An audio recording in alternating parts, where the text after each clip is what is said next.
Welcome back, everyone, once again to Inside the Pylon, a Midwest college football podcast, joined as always by Clinton Boring. My name is Ryan Satkoviak. We are in part 3 of our 4-part February pre-recorded episode series. Today we're talking the transfer portal. We were kind of thinking of maybe doing something at the end of the year as some filler between a couple of the rounds of the playoffs, but there was so much of this to talk about. It felt like it could be its own episode. So here we are talking about it today. Clinton, sir, how are you tonight? I'm doing good, man. I may have to depart rather quickly. Again, we're not live tonight, but if you guys watch the YouTube video, my 3-year-old, almost 3-year-old, be 3 on Friday, is giving me a little bit of fits tonight when he's going to bed. So if I disappear briefly, Ryan's going to lead the show. But other than that, I'm great. Had a lot of snow time this weekend, playing in the snow, and I did golfing indoors for the first time ever, Ryan. And Like X golf? Like a sim? a sim, and I prefer outdoor golf to that. Oh, It was yeah. fun, but I prefer outdoor golf. How are you, Ryan? Good. To follow up on the discussion point from 3 weeks ago now, 2 weeks ago now, I did not play goalie last weekend, which is good for my physical and mental health, considering we are playing the best team in the league. But I'm, as always, tired. My sleep schedule is just terrible, and I'm trying to figure out ways to combat that.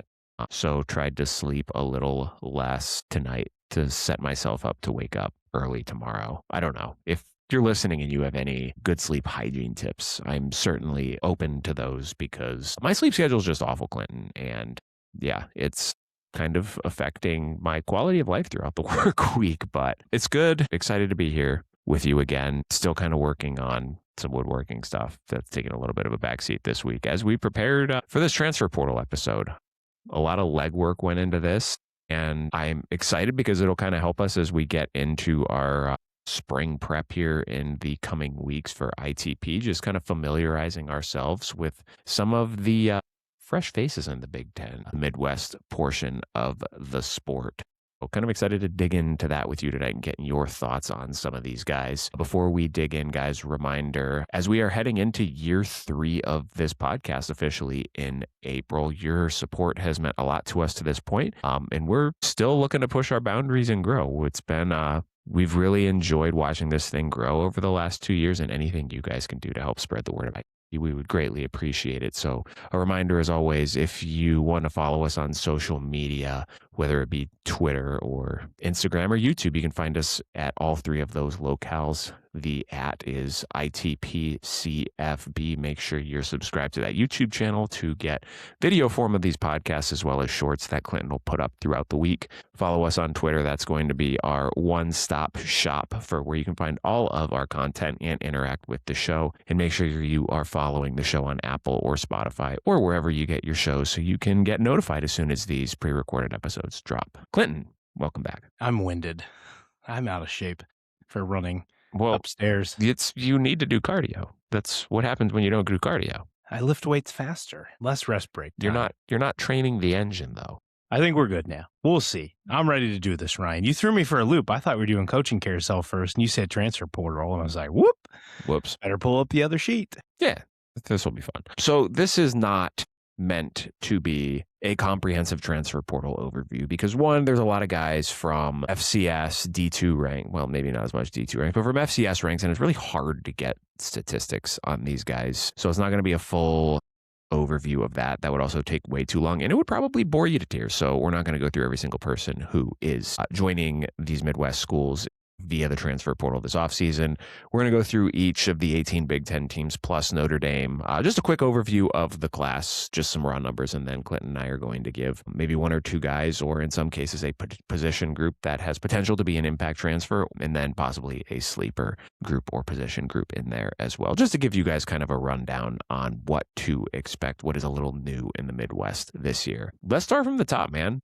And if we're going, well, actually, yeah, I did not do this in alphabetical order. I forgot that L becomes a 4N in the alphabet. So let's go alphabetically. We'll start with, I wrote Indiana first. I'm like, that's first. And then I wrote Illinois. And then now that I'm thinking about it, I'm like, well, that's not right. I still have to sing my ABCs to figure out what comes first. We'll start with Illinois, the Fighting Illini. Clinton, coming off another really good season under head coach Brett Bielema. 17 commitments in the transfer portal.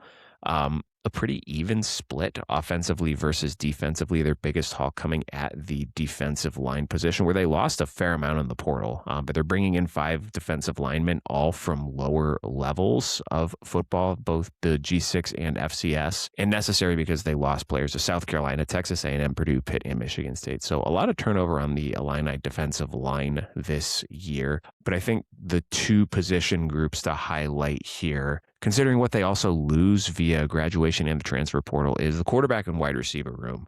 Luke Altmaier out of eligibility, moving on to the next level.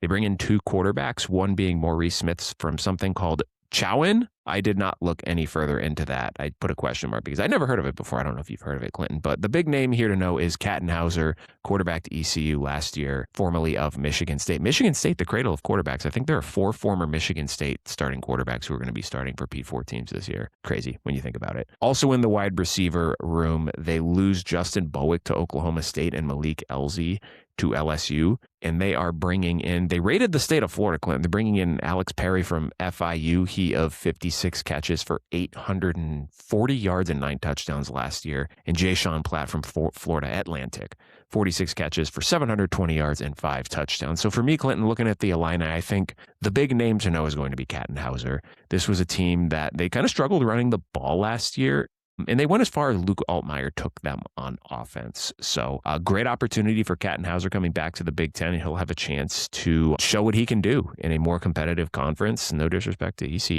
And what's going to be a loaded 2027 quarterback draft class here. And for me, Clinton, going for a sleeper with these guys, I'm going to go with Darrell Prater, Jacksonville State defensive lineman playing in the middle. He's a big boy. He had 23 tackles and 4.5 sacks last year. He's part of that group of defensive linemen that they brought in. They'll need to be better on defense than they were this past year. And they'll be needing to do it with a new defensive coordinator. As you mentioned, Kattenhauser is going to take over at quarterback, most likely for Illinois this year. So one of my bigger names that I thought that they brought in here would be former Wisconsin center Jake Renfro. And it sounds like he is, again, we're early spring, before spring, expected to be the starting center for this team. So if you're going to bring in a new quarterback, well, who's the quarterback of your offensive line? The center. And we just saw what Pat Coogan did for the Indiana Hoosiers this past season.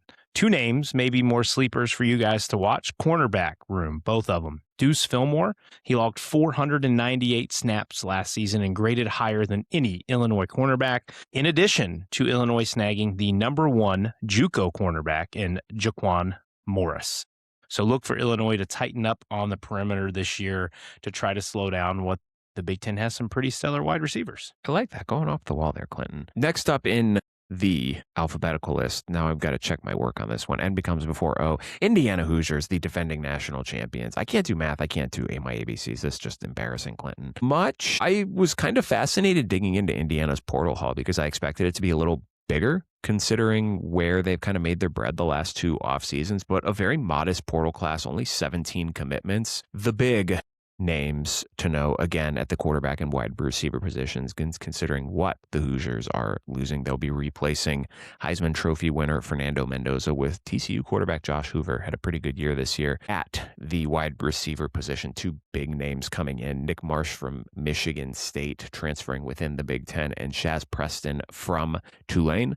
I'm also curious, Clinton, about the defensive line haul here. There are some good players. Boy, oh boy, I'm going to mess up the last name here. Toby written down. Usun Sanmi from Kansas State, one of their edge rushers, I believe 4 sacks this past year. They brought in Joe Jelly from, I think I said that right. I think there's a guy who plays in the English Premier League who has the same last name. I can't remember how he pronounces it. I think he's Norwegian. That's a sidebar. But from Tulsa, he's a big boy, 6'3", 300 pounds. And then Josh Burnham from Notre Dame, who really came on in the second half of the year once he got healthy. An interesting defensive line haul here. As far as a name to know, I think the big name in the secondary is A.J. Harris from Penn State. They're going to need a #1 shutdown cornerback with the loss of D'Angelo Pons to the NFL. I think that's a plug-and-play guy that you bring in that can continue to make sure that this is an elite secondary. And as far as sleepers, I'm going to go in the secondary as well. Preston Zachman, safety from Wisconsin. I don't remember which game I was watching. It was one of their primetime games. He had 2 picks in the game. He's a good player. I think he'll fit well into that defense as well. I think the biggest name for me is Nick Marsh in filling in that Elijah Surratt role. He's 6'3", he's fast, he has big playability, and he's going to obviously, like I said, fill that role. He's got to get back to wide receiver 1 status. He wasn't quite there for Michigan State last year, but he's going to be on a team that expects to have a better offensive line, better players around him, and a better head coach, arguably the hottest head coach in college football. But you already talked about Marsh. I guess the other big one that I would say is we're going to play off what Indiana did last year and build the trenches. Joe Brunner coming over from Wisconsin. He is a plug-and-play offensive line. It doesn't sound like exactly where they know where he's going to be just yet, but I believe he spent a fair amount of time at guard for the Badgers, so that could be a huge addition for the Indiana Hoosiers as they look to defend their crown. And then my sleeper, I was surprised you didn't take this one from me. Indiana's going to lose their top 2 backs in Kalen Black and Roman Hemby. They are bringing in Turbo Richard, and any time you get a running back with the name Turbo, I don't even know how he's a sleeper. He is not very large as far as height. He's 5'8", but he is a brick wall, Ryan, of 207 pounds. He had 145 carries, 749 yards, and 9 TDs last year, 5.2 yards per carry average. Don't be Turbo, just be Bowling Ball Richard. Yeah, he's going to be a brute coming in to this Indiana offense, likely pairing with, I believe, Kobe Martin should Probably be Kobe in there Martin. with him. Yep. It'll be the 1-2 punch for the Hoosiers this year. So that's a huge name I want you guys to keep an eye on. And then I'm going to absolutely botch this one too, but they went Kansas State ×2. So you had Toby, but you also have Shitty Obiezer, and those two together combined for 6 sacks last year in 2025. Younger guys, I believe they have multiple years of eligibility back. So as always, Eddie did a great job in the portal. One keynote before we move to, I believe, Iowa next in the alphabet. Hoover has 33 interceptions in his career. As I was reading about him today, he will need to play clean to keep that Cignetti quarterback success train rolling. OBAs are also a big boy, 6'6", 275 pounds. They've added some beef to that defensive line. Shouldn't miss. If you think about, that's not JMU size, Ryan. That's power 4 size. No, that's a big bag. Yeah, that's 6'6" is almost too tall to be an NFL defensive end. Those are big ass boys. It's a lot of beef. But yes, next up in the alphabetical chart, Iowa. 14 commits for the Hawkeyes. A lot on the defensive side of the ball here, Clinton. They have 4 defensive linemen, 3 of them coming in from the FCS, and they brought in 4 defensive backs, all of them safeties. Anthony Hawkins from Villanova had 2 interceptions last year, and Tyler Brown from James Madison had 40 tackles and 6 passes broken up. Look to be good adds to supplement that DB room. But as far as my player to watch, I think the impact player from this is going to be the running back they brought in, LJ Phillips from South Dakota, Clinton. 295 rushes during the 2025 season. He had 1,920 yards and 19 touchdowns. A team that loves to run the ball, a team that's going to be breaking in a new quarterback who is currently on the roster, either going to be Helinski or Hank Brown. As they did not bring in a transfer portal quarterback, they will likely be looking to run the ball a lot again. And LJ Phillips seems like the perfect guy to do it. Certified workhorse. In terms of under the radar guys, I want to look at the receiver room. They bring in 3 wide receivers, again, all from the lower levels, but guys who've been productive at their previous stops. They bring in Tony Diaz from University of Texas, Rio Grande Valley. That is UTRGV. I love that acronym. He had 67 catches for 881 yards and 11 touchdowns this past year. They also bring in Evan James from Furman, 65 catches for 697 yards and 7 touchdowns. It's a lot of production, again, at lower levels. There's going to be a step up playing cornerbacks in the Big Ten, where it's a more physical brand of football. But what's the saying? The production over potential. They bring in a couple guys who've been very productive. So I'm curious to see how this translates to the Iowa offense. You took my big one right out of my hand there. Our LJ Phillips there. He did decap that. He had a 92.8 PFF grade last year, Ryan. Highest graded FCS running back. I was surprised that Iowa did not, and I talked to Jeff about this, that they didn't try to add a quarterback this cycle. They must feel somewhat confident in what they have in that room. So 2 of my bigger portal names to watch here would be addition of Lance Ingold. This is possibly, God, get your words right, the Max Llewellyn replacement on the D-line, and then defensive back Xavier Stiles from Robert Morris, 36 tackles, 1 INT, 6 PBUs, 2 forced fumbles, and an 89.1 PFF coverage grade, which was 11th among qualifying safeties. Now the name to watch, I believe we're going to go to the offensive line here because Iowa loves trench play. So offensive line, Trent Wilson. He had 382 snaps last year at left guard and right guard as a true freshman. He will look to be an impact and hopefully a starting offensive lineman, be a key cog in those hogs this year for the Iowa Hawkeyes. Next up into the M's, we have Maryland, the Terrapins. This is not a robust portal class for the Terps, which surprised me a little bit here, Clinton. They have 10 commits, 4 on the defensive line, all 4 over 300 pounds, bringing in a lot of beef on that line. Also, they didn't really address the running back room, which was concerning to me. They lose Nolan Ray. They bring in Harry Dalton III from USC. He only had 8 carries for 44 yards this past season. But what they have done is brought in more weapons for quarterback Malik Washington. This name is a doozy. Naeem Abdul-Rahim Gladding from Old Dominion. He had 51 catches, 667 yards, and 6 touchdowns last year. He is my impact player to know. As far as sleepers look in the defensive backfield, Maryland played pretty well defensively in the early part of the season, and it kind of fell apart as the season went along. But they bring in Armani Jackson from Boston College. He had 4 passes broken up a year ago. Look him to slide into the starting secondary for the Terps this year. You already said it, man. The Terps are bringing the beef. Their entire position group is the names to watch and the maybe sleepers to say for them. Defensive lineman Lavon Johnson from Texas, 6'2", 310. And then the Parker brothers from Big Ten foe Washington. Vaughn Parker, 6'3", 330. And Armand Parker, 6'3", 307. If you want to be able to stop the run, there's your boys. So look for Maryland there to try to plug up some holes this year and help boost that run defense. Next up in the M's, Clinton, Michigan. The Wolverines with a new head coach, Kyle Whittingham from Utah. They bring in 17 from the portal. I might be one off ±1 here because I'm not sure if they counted Salisi Moa in the transfer portal haul. A 5-star freshman, they have him listed. I guess maybe they technically did because they have him listed on 24/7 as a defensive back, and I think he might be playing receiver. So I'm curious to see how that plays out. But they have retooled on offense, specifically at the pass catcher position. We talked about Moa. They also bring in Jamie French, a former high 4-star wide receiver, 4 years of eligibility left from Texas. And then they bring in tight end J.J. Buchanan from Utah, who was also listed as a wide receiver on 24/7. I'm just confused as to how they got their stuff going on.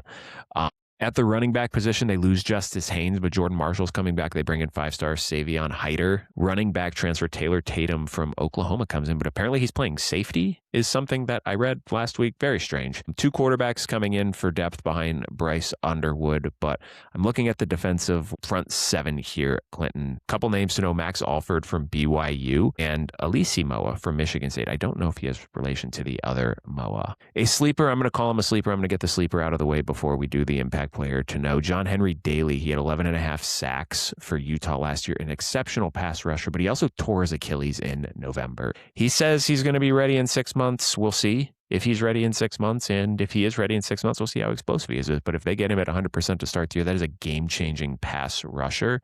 My impact player to know in the defensive backfield, also from Utah, is Smith Snowden. I believe he primarily played in the slot last year. Someone can correct me if I'm wrong on that. But with the guys that they lost in the defensive secondary, Clinton, they are going to need a physical experienced corner to step up, and I look for that to be him. Yeah, Smith Snowden was a name that I had noted there. I think for the name to know for you guys, it's an Underwood weapon. It's Jamie French that I'm going to forever call him this entire season. A former 5-star from Texas coming in to play alongside Andrew Marsh. So that'll be huge for Underwood. In addition, just to the biggest thing for Underwood at all is that they gave him a quarterback coach this year. So that should help. My sleeper was going to be tight end J.J. Buchanan. We know Michigan loves to use their tight ends, and we know that Kyle Whittingham does a great job using tight ends as well. Look at Dalton Kincaid, who's having a nice career in the NFL with the Buffalo Bills. And then, of course, keeping eyes on Taylor Tatum. I had him expected to be in that running back room. Latest report per Ryan, maybe he's playing safety. I guess we will have to see. And yes, I read that on 24/7 with Buchanan that he was a wide receiver, but then I looked in other places and they have him listed as tight end. He's not like he's 6'4". He's only listed at 210. He's not a big tight end. I saw him at 220. That's still not Maybe big. He's put on some weight. No. So we'll see where he goes. But Buchanan, that makes him even more of a sleeper name to watch. Will he be a tight end or will he be a wide receiver? They just need pass catchers. So anything pass catchery is going to be fantastic. Yep, absolutely. Oh, real quick. Michigan ranked per ESPN's Craig Hobart 9th in portal rankings this year. So Nice. great haul for the Wolverines. Michigan State staying in state with the Spartans, 26 commitments for Pat Fitzgerald in his first year in East Lansing. At the quarterback position, they lose Aiden Childs to Northwestern. They bring in Cam Fancher from UCF, but we expect Alessio Milivojevic to be the starting quarterback there moving forward. More of a depth piece there. Very interested, Clinton, and this is going to get to my impact players to know. They went banana pancakes in the running back room. They lose starter Mekhi Frazier, but they add Jazzian Patterson from Iowa. He only had 60 carries for 269 yards last year, but I believe he was hurt for most of the season. The big name to know here, Cam Edwards from UConn, 210 carries for 1,240 yards and 15 touchdowns a year ago. He is your impact player to know. I got a couple of sleepers here. I don't know how good this guy is. He comes from Southeast Missouri State edge, Trey Lysell, I think is how he pronounces it. He's 6'7", 247. That is a very, very large human being. But also, sleeper-wise, I'm going to go KK Smith, transfer wide receiver from Notre Dame. Hasn't really been able to break through the rotation for Notre Dame, which, given how bad they've been at producing wide receivers, is maybe not the best, but they've also been going pretty portal heavy and haven't really given the young guys a chance to be key contributors. But he made a couple plays last year, a good downfield threat for Milivojevic this year. And then one more, I don't know if this is more of a sleeper or an impact player on defense, but linebacker Kenny Soares from NC State. He had 80 tackles last year. I really like, and we'll talk about this next week on the coaching episode, the hire of Max Bula as their linebackers coach and co-defensive coordinator. He did a really good job with Notre Dame's linebackers the last 2 years. I look for him to get a lot out of Kenny Soares this coming season. Michigan State was ranked top 10 nationally in players lost via the transfer portal. Not great, but when you have a stabilizing force in Pat Fitzgerald, who we will talk about in next week's episode, that can help your team a lot. Ryan already mentioned the running back room. I'm really excited to see if Michigan State can get back to being a force on the ground. But these are both my sleepers and my position players to watch. They had to get better in the trenches, because it didn't matter who was in at quarterback last year. They couldn't block, so you don't get great play out of guys when you can't block. So my first one is offensive tackle, Ben Morawski, coming in from UConn, Cam Edwards' teammate. Morawski's best attribute, Ryan, is that he's an absolute mauler in the run game. His run blocking graded out to an 86.4 on Pro Football Focus, which is one of the highest marks in the FBS among offensive tackles in the 2025 season. And then the quarterback of the offensive line, center Trent Fraley, coming in from NDSU. I believe he started his career at Marshall. He has 1 sack allowed in 795 pass block snaps, Ryan. Now, again, we're making the jump from NDSU to the Big Ten, so we must make a change and be able to handle that. But I love that immediately Fitzgerald comes in here and attacks what's been a weak point for Michigan State for quite a few years now. And of course, we can't forget special teams, man. Big Ten, honorable mention, punter. Is it Rice Dakin from Iowa is now Michigan State's punter. So shout out special teams. Following Phil Parker to Michigan State. I completely forgot that was a coaching move that happened. That's a good hire. Next up, we have Minnesota, 19 transfer portal commitments for the Gophers. I'm looking along the defensive line here for both impact player and sleepers, Clinton. TJ Bush Jr., more of an edge pseudo linebacker guy. He had 5.5 sacks with Cal this past year. I really like that addition to the Gophers front seven, which I believe is bringing Anthony Smith back, a game wrecker on the edge in his own right.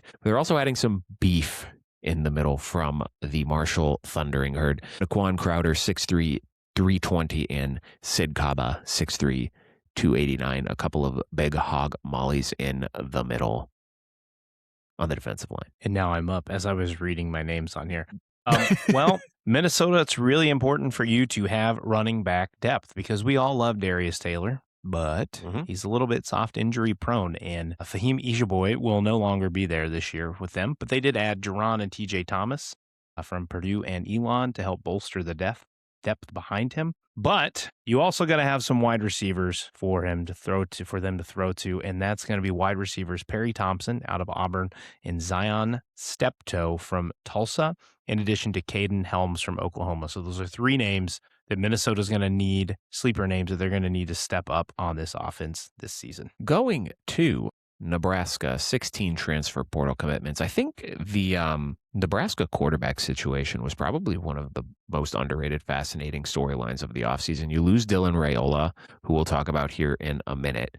You seemingly get Kenny Minchie from Notre Dame, and then he flips to Kentucky last minute. They bring in two quarterbacks, Anthony Calandria from UNLV, who had a pretty good year in the Mountain West with Dan Mullen last year, and they bring in Daniel Kalen, a backup with Virginia, to bolster depth there. Went heavy in the trenches, 3 each on the offensive and defensive lines, Clinton, but well, I guess I should have said Calandria is my impact player, right? This is a team that needs competent quarterbacking. For as much talent as Raiola has, I feel like there was always something just a little lacking with him. I'm not sure how high I am on Calandria as a passer. I still have visions of him playing for Virginia 2 years ago and just being completely out of his depth. And he got better last year. He's more of a dual threat, but I'd say he's more dangerous in the run game. But as far as sleepers, I got a couple on the defensive side of the ball, both from San Diego State. Linebacker Owen Chambliss, he had 68 tackles and 4 sacks for the Aztecs a year ago, and Dwayne McDougal, a safety, had 4 interceptions a year ago.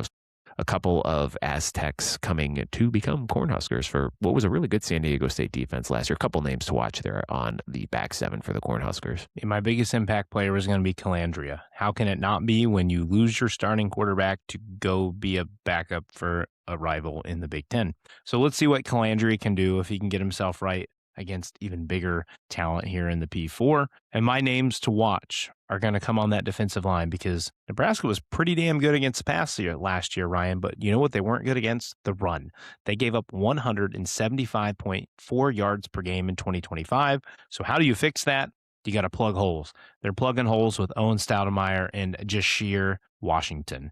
So those will be 2 names for you guys to watch along that Nebraska front 4. Heading next to Chicago-ish with Northwestern. Also 16 commitments for the Wildcats. The big one on offense, and Clinton, this is going to be my impact player, is Aiden Childs. So much talent that Jonathan Smith could never really get out of him at Michigan State. But now he has Chip Kelly leading the way for him. That is a fascinating marriage. And, we saw Northwestern be a competent team without always having competent quarterback play this past year. Now that you have, a questionable passer, but a dynamic athlete in Aiden Childs in a Chip Kelly offense, how is this going to look? To help bolster that, they bring in running back Gavin Sawchuk from Florida State, a sleeper for me to watch. I believe did Komolafe transfer, or did I imagine that? I think he's back this year, isn't he? Okay, that might have been in Dynasty where I saw him in the portal. Yeah, you're right, because I looked through the incomings and outgoings and he wasn't there. So yes, Caleb Komolafe is back, but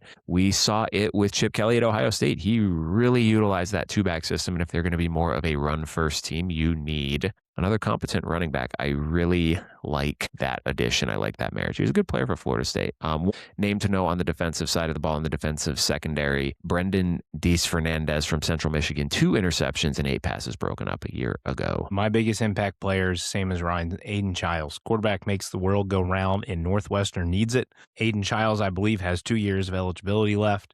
You now pair him with the offensive guru of Chip Kelly, who took Will Howard to new heights. He took Ohio State's running game back to heights that they hadn't really seen since probably J.K. Dobbins, 2019, Ryan Day. So I'm excited to see if Kelly can unlock his full potential. And I believe Childs has some mobility to him. So this isn't going to be shooting back to the days of Chip Kelly where it's probably QB draws and speed and read options constantly, but he might find a way to utilize Childs' legs. And I would take a gander, Ryan, that Northwestern's offensive line is probably going to be better than what Michigan State put on the field last year. Yes. Now, my names to know or sleeper players to watch, I guess, would be Dominic Kirks, defensive line edge transfer from Ohio State, and Jamal Johnson, another defensive line edge transfer from UCF.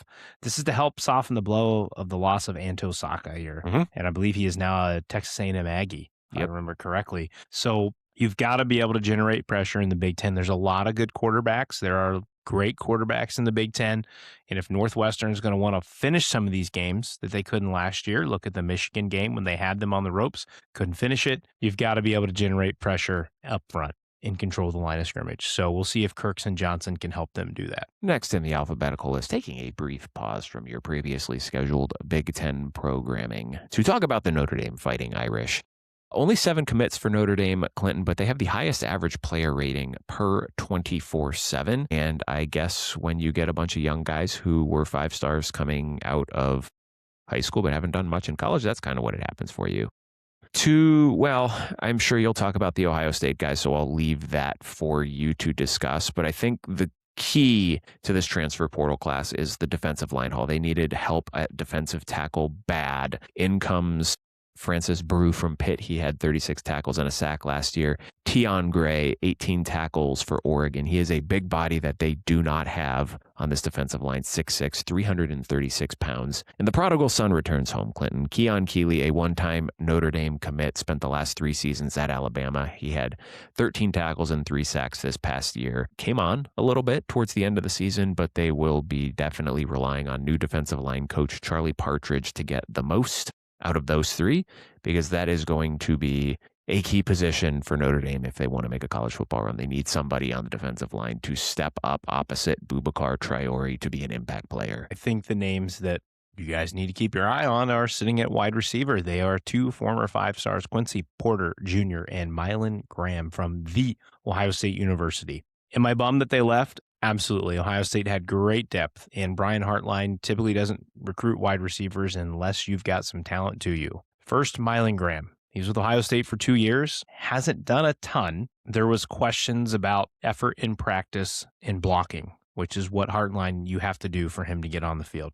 Quincy Porter, a real intriguing ad for Notre Dame, initially added for Ohio State, is he kind of dealt with injuries last year. He was, I assume, expected to be the wide receiver 2 across from Jeremiah Smith with Ohio State, and then the signing of Chris Henry Jr. And I think the amount of money they are paying him kind of made it a little bit up in the air about what the view was going to be for Porter. I love the talent or potential talent for Porter. And I love that for Notre Dame with C.J. Carr being able to have him out wide to throw him the ball. I still believe in Mylan Graham. I think he can be a really good ad for Notre Dame. I hope he's more consistent for the Irish. And then that's kind of the reason why he wasn't promised as much with Ohio State from everything that I've gathered. But I think your big play name to watch and someone I'm excited to root for is a former Buckeye is Quincy Porter Jr. Well, what a transition here, Clinton, to the Ohio State Buckeyes. 17 portal commitments for Ohio State. They did some incredible work on the defensive side of the ball here. They bring in 3 defensive linemen. They lost 7, a lot of depth going out, but James Smith is the impact name to know, a very, very good defensive tackle coming from Alabama. Also, shout out to John Walker, who is a very large human being, also coming in at defensive tackle. As far as impact players to know here, I'm curious your thoughts on what's coming up internally through the linebacker position, because I really like the Christian Allegro ad. I think he has a chance to be an impact player from day one. And I know there's a couple guys in the secondary that I'm sure you'll touch on here too. Yeah, linebackers. Laurinaitis, just if you guys haven't figured it out, he is Brian Hartline of the defense, and he might already be better because the development on the field might be better because he didn't grab 5 stars immediately. He's taken some 4 stars and turning them into very good talents. One of these guys being that Ryan's talking about is Riley Pettijohn, Peyton Pierce, and Tarvis Alford, who will be 3 guys that are already in that room who will be taking a lot of reps this year for this team. Peyton Pierce was featured a fair amount in 3 linebacker sets in 2025. But the 2 big names you guys need to watch are Earl Little Jr. from Florida State and Terry Moore from Duke. These guys have been brought in to help replace Caleb Downs. You don't replace Caleb Downs, right? But you're trying to minimize the effect of Caleb Downs being gone. Fun fact that I read in 2024, when Terry Moore was last healthy, had an ACL, I believe, last year, Terry Moore's grade was higher than that of Caleb Downs at the end of the season. So maybe the Buckeyes found a piece here.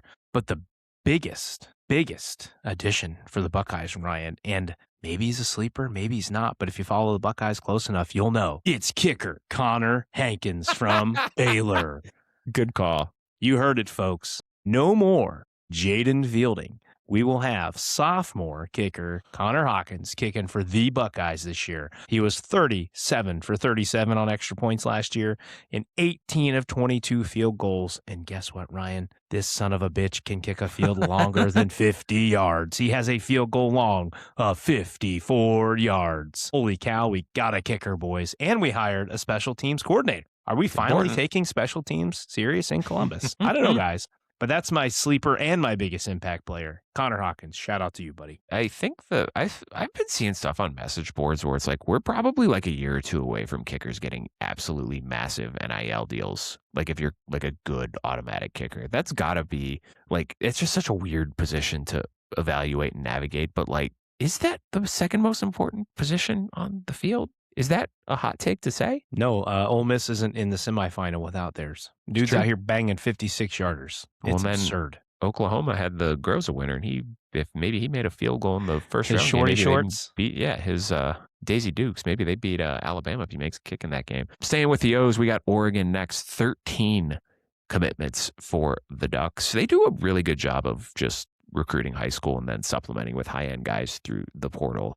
Obviously, the big portal addition, I don't necessarily think it's an impact player because if he is impacting the 2026 season, then things have gone off the rails and Dante Moore got hurt. Is quarterback Dylan Raiola, who is doing the Dante Moore one-year apprenticeship, it appears, sitting as a backup and learning from Moore and their new offensive coordinator here.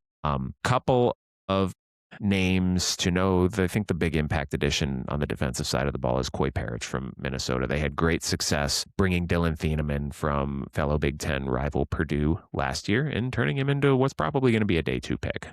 Interested to see what they can do with Coy Parrish. Interested to see if now that he's out of Minnesota, if they say to him, look, kid, you're just focusing on safety, the special teams and the offensive side of the ball stuff. Like that vanity project is over. Like we're bringing you in to play safety. Take it or leave it.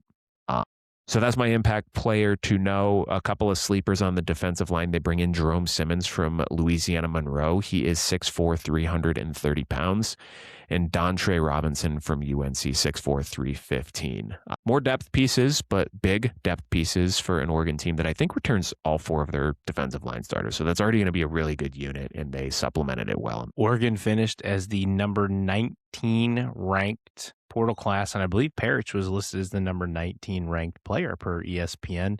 As Ryan mentioned, he is the superstar ad in this. You can't argue any more than that. He's going to be super fun to watch in that defense, and if they decide to use him in any way as a returner, maybe to take some stuff off of Decorian Moore at all, given that Parrish is a little more proven and to this point more durable, given Moore's a little bit banged up last year. However, my sleepers to kind of watch would be Aaron Scott Jr., cornerback from Ohio State, and Andrew Olish, tight end from Penn State. You guys, I know Oregon kind of already has a tight end waiting in the wings, but they did lose Kenyon Sadiq, and if Olish can come over and have an impact in this offense right away and be an effective target for Dante Moore, that'll be a name to see. And then Aaron Scott is a guy that Buckeye fans were really excited about. He's from Springfield, Ohio. 5-star cornerback, was supposed to be in line to be the starting outside corner this year. It sounds like Devin Sanchez has 100% superseded him, which is why he entered the portal. Best of luck to Aaron Scott. Oregon does actually have a natty now because he has an Ohio State national championship ring tattooed on his forearm. So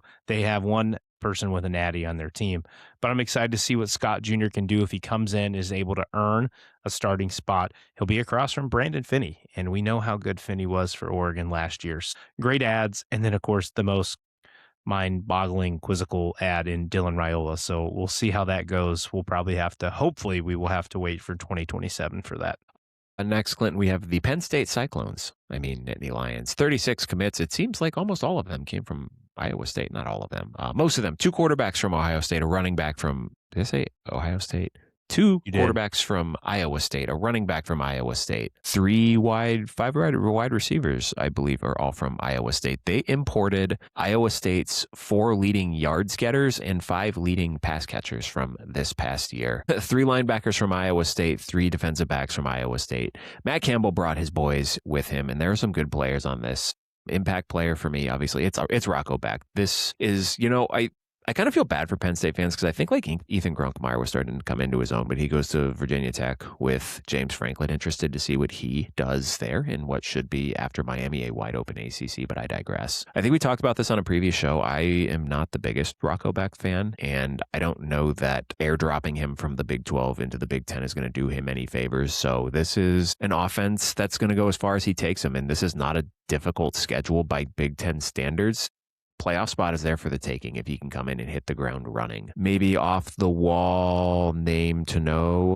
One of their linebackers, Caleb Bacon, he led the Hawkeyes. Did I call them the Cyclones? The Cyclones, the Hawkeyes. Jesus Christ. He led the Cyclones in sacks last year. Clinton, I think I'm having a stroke. They also bring both of Iowa State's leading tacklers, linebacker Cooper Ebel and safety Marcus Neal as well. So a lot of Cyclone flavor on the defense here, which will be playing a new scheme, right? The John Heacock 3-3-5 is not following Matt Campbell to Iowa State. He retired and he brings in Danton Lynn. We'll talk about that a little bit in our next episode.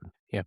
I had Penn State listed as Iowa State 2.0. Penn State's top nine ranked transfers are all from Iowa State. Again, you begin and end with Rocco Becht. He has 39 starts at Iowa State. So it's a step up in competition. It's a bit of an easier schedule. As Ryan said, if he hits the ground running, look out. They have a new running back duo in town, James Peoples and Carson Hansen. Carson Hansen was the leading rusher for Iowa State last year. James Peoples, part of a three-man rotation with Ohio State last year and got a little bit of work in his freshman year when Judkins and Henderson were there. So look forward to see. It seems like Campbell likes a two-back deal. He's had that, I believe, throughout his Iowa State career. We'll see. I would assume Hansen takes the lead there, but Peoples has a lot of talent, and we'll see what he can do there. And, of course, I noted Marcus Neal as well. Ryan's just out here sniping my guys away from me, but Neal had 77 total tackles last year, 40 solo, 1 sack, 1 forced fumble, 1 fumble recovery, 2 interceptions. He will be a key cog in this defense. They have him listed more of a hybrid, so safety or linebacker. So it'll be interesting to see what he does this year. And, of course, you can't forget about tight end Benjamin Brahmer. He was the number 2 ranked tight end in the portal. So we know Penn State love to use their tight ends. So we'll see what Brahmer can do with quarterback Rocco Becht. Next up, we have Purdue, not as heavy in the transfer portal as years past when they turned over their entire roster, but 29 commits for Barry Odom's Boiler Makers. A makeover at a couple of different rooms here. They bring in 6 defensive backs, 6 defensive linemen, 5 offensive linemen, 4 receivers, and 3 running backs. Interested to see the offensive scheme this year. A little pass heavy last year. Devin Mockabee, who seemed like he was at Purdue for 900 years, moves on. And they bring in a 3-pack of running backs. Jarrett Gibson from Texas. You previously mentioned Fame Ijaboy from Minnesota. They also bring in Travis Terrell Jr. from Jackson State. A little bit of a sleeper name to know on offense. Saad Wasim from Florida Atlantic. He had 66 catches for 699 yards last year. Starting spot might be available in that wide receiver room. They lose Armand Branch to, I believe, USF, and they lose Nitro Tuggle as well. Impact player, I'm just looking for someone from the offensive line to step up. They bring in Jatavius Shivers and Boz Stanley from South Carolina. They bring in Makai Sena and Micah Banuelos from USC. They need one of those guys to step up and become a player on their offensive line. Yeah, my big note there was the running back room with Devin Mockabee now leaving. Gibson and Ijaboy will be interesting to watch. Like we said earlier, Ijaboy did a really nice job filling in for Darius Taylor last season, but my impact player and my sleeper name to watch are Edge Elo Madozi from Georgia. He had 6.5 sacks in 2024. I know that wasn't last year, but we'll see if he can rebound this year. You know why that's important, Ryan? Because Purdue only had 24 sacks as a team last year. You guys think that's bad? Just wait. I have another number for you later in this game that's even worse.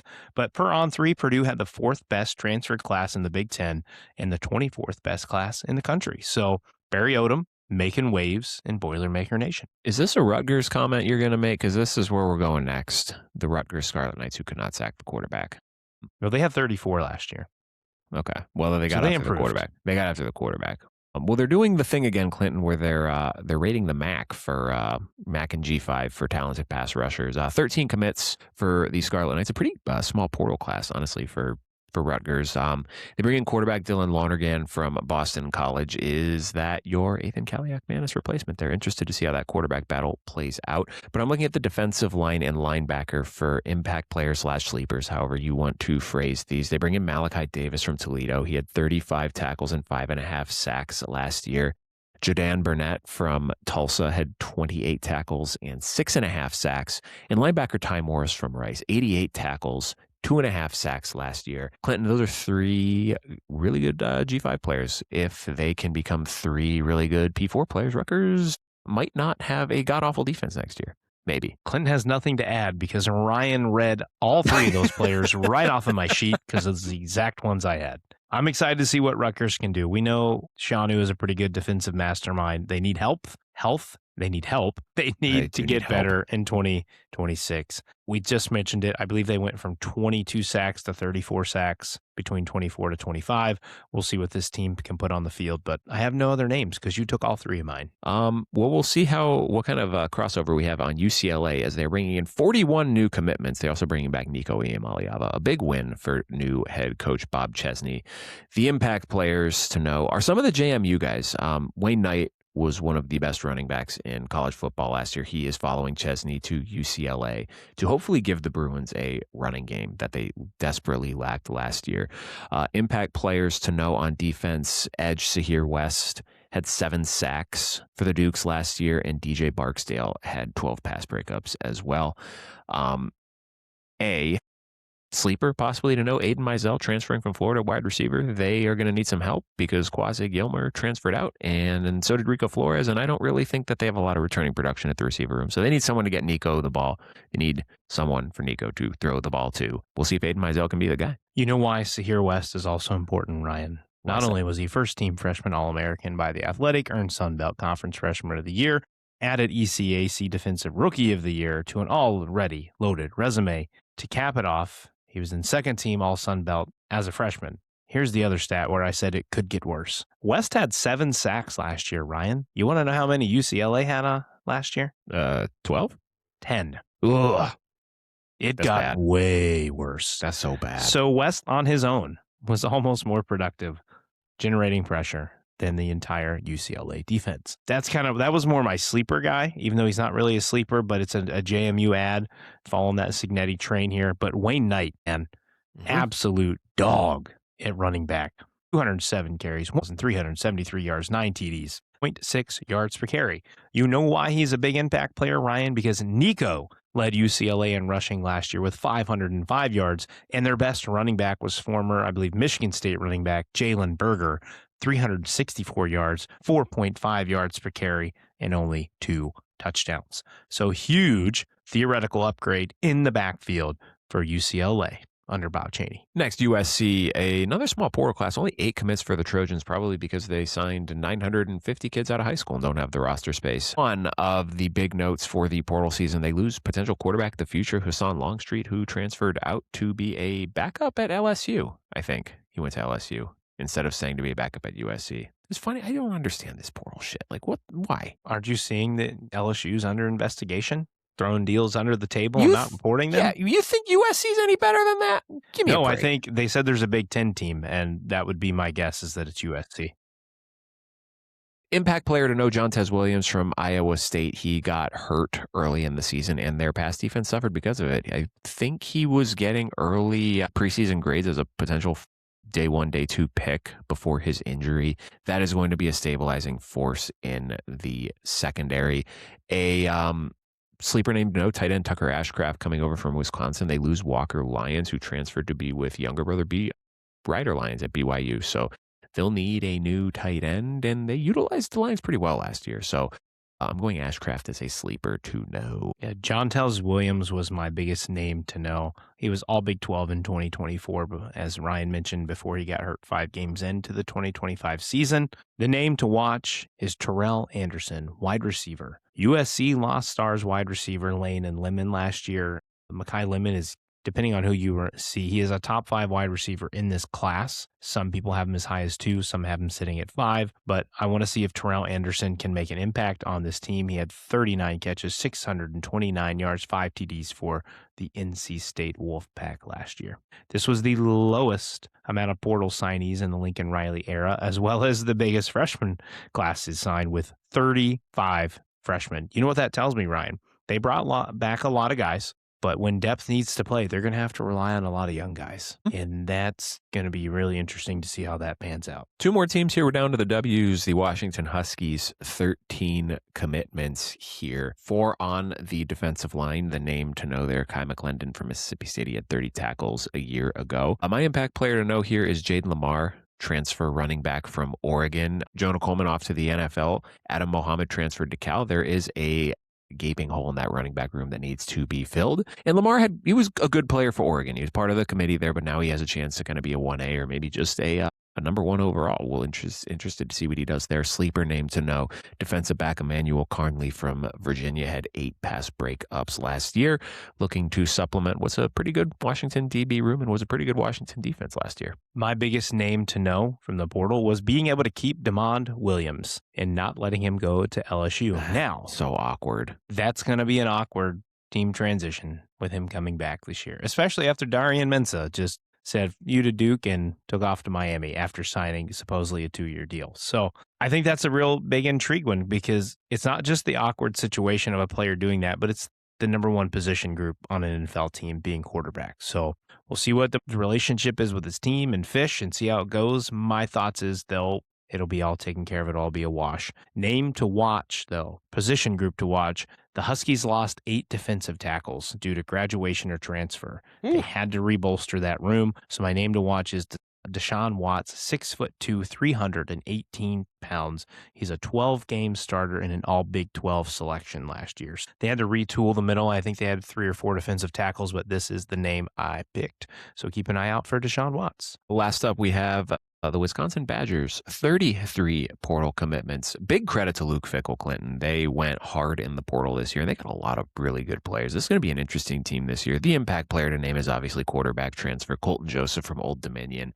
Will he follow the long line of Wisconsin quarterbacks before him and get hurt in the first game of the season against Notre Dame, or will he survive? To be determined. But true dual threat. I think he rushed for 1,000 yards last year, threw for 2,100 total touchdowns. Really, really good player. A couple of sleeper names to know. They do lose Tretch Kekahuna to the transfer portal. They bring in a guy by the name of Jalen Domingo, and that is spelt Domingeaux. Joe Burrow could only imagine. He comes from Southeast Louisiana. He had 52 catches for 857 yards and 11 touchdowns last year. They desperately need somebody to step up out wide. Perhaps he is the guy. They also bring in Malachi Coleman from Minnesota, minimal production last year, and Shamar Rigby from Oklahoma State. He only had 25 catches for 351 yards. Couple good guys on the defensive line that they brought in too. A sleeper on the defensive side, Junior Poisner from Buffalo. He had 5.5 sacks last year. The one thing about Malachi Coleman, production low, size big, 6'5", 200 pounds. So if you want to have someone for Colton Joseph to throw the ball to, there you go. I went to the running back room for both my big ad and kind of sleeper player to see here is Abu Sama, 3-year player at Indiana State. Good Lord. Iowa State, 1,933 yards, 13 TDs.